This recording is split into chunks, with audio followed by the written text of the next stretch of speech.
Hello, everybody. I'm Cory Maines, and let's talk. Reviewing pass interference.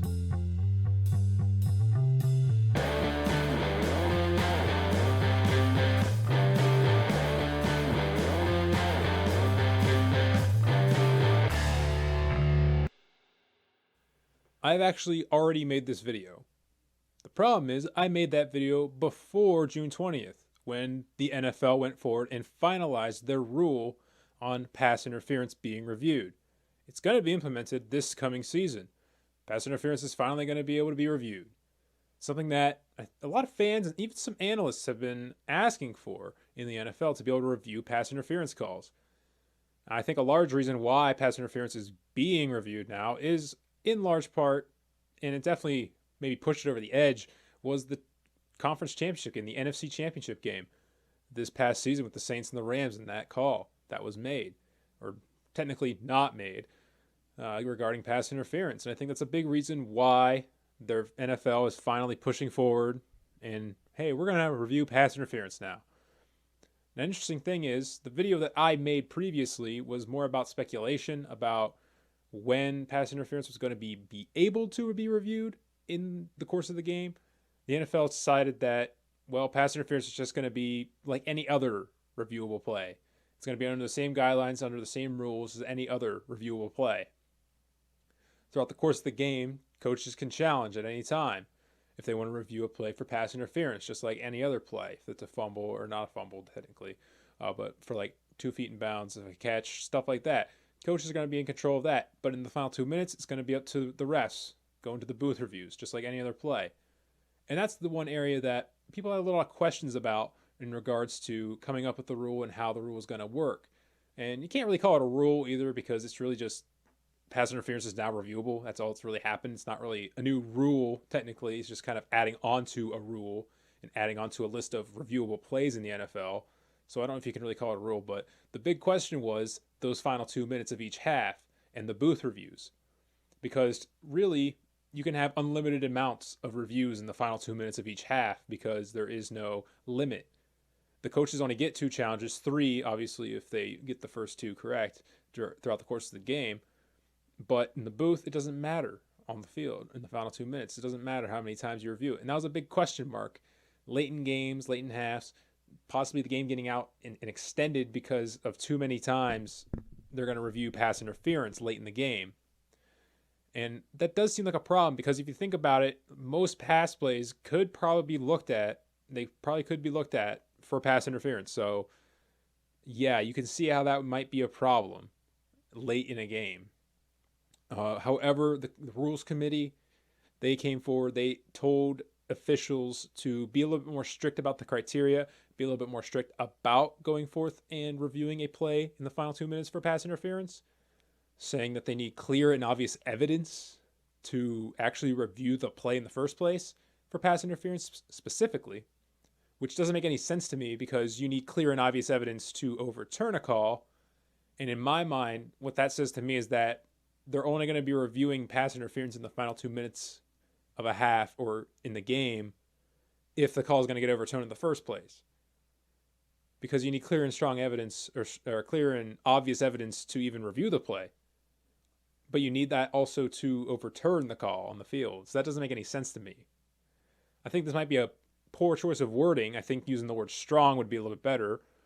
If there's strong evidence that pass interference may have occurred, then you can review the play for pass interference. Not clear and obvious, because then that kind of becomes confusing, like it is for me right now. So this new rule, if you want to call it that, is going to be implemented into this next upcoming season. And as it will actually get under review after the season. It'll be able to be changed, tweaked. It could even be outright removed at the end of next season, which is going to be very interesting. This can be seen as a trial run of sorts.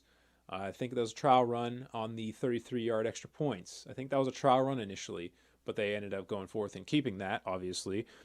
So trial run, we'll see if it does have any issues. I can see some issues possibly coming up with it.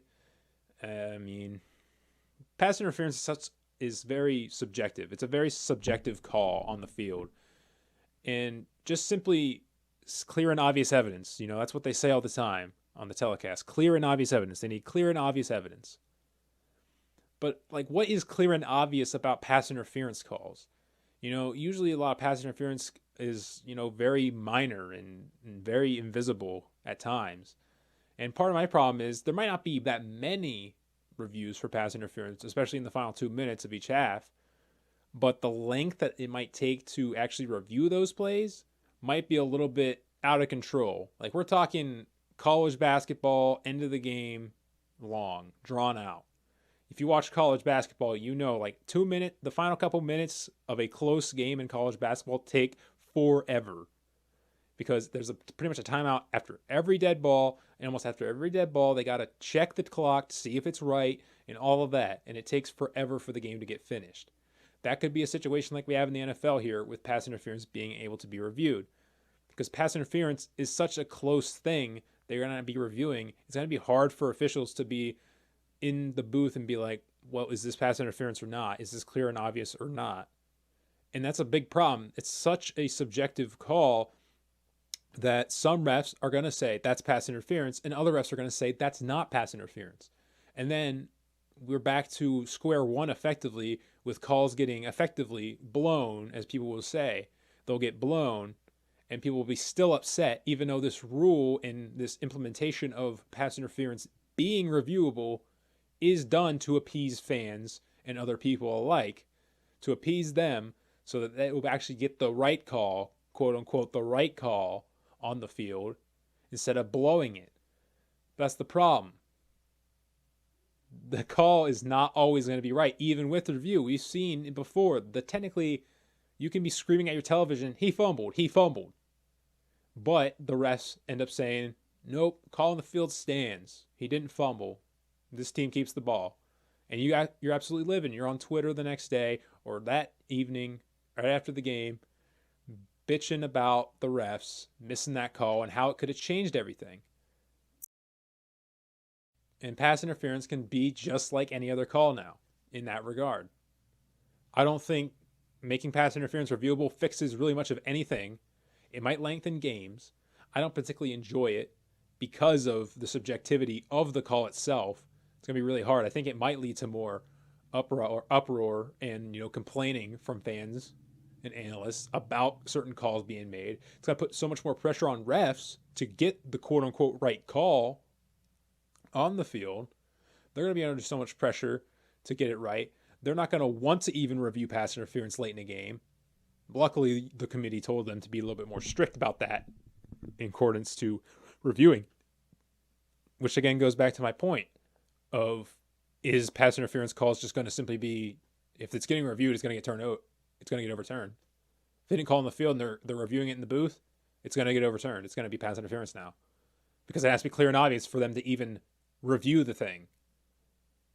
So if it's clear and obvious that it could have been pass interference, it's probably pass interference, right? I don't know where pass interference stands in this now. I don't know if this rule is going to stay. I don't know if this rule is going to get changed at all. There's nothing you can really change about it, right? It's already at the same level as any other play in the NFL. Fumble, interception, goal line, crossing the plane, catch, 2 feet in bounds. It's in the same level as those plays in accordance to the rules. Coaches challenged during the game, except for the final 2 minutes of each half. Then it's a booth review. Pass interference, it can't really get changed at all, can it?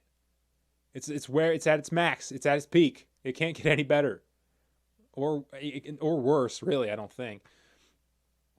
Like, I feel like after this season, it's either going to get removed completely or it's going to stay.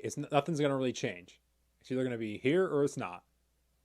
I personally don't like it, but that's just me. I'm not in the rules committee. So what do you think about pass interference being reviewed now? Do you like it? Do you hate it? Do you think it's going to be bad for the NFL? Do you actually think it's going to be good? Do you think the right call is going to get made more? Do you think it's going to, lengthen out some games late in the game? You think it's going to be overdone to a point? You can let me know in the comment section of this video below. You can let me know on Twitter. Follow me on Twitter at LTS_Cory Mains. I post there sometimes. I try to be consistent on Twitter, I swear. But you see a little bit of minor takes about other sports events and news coming up.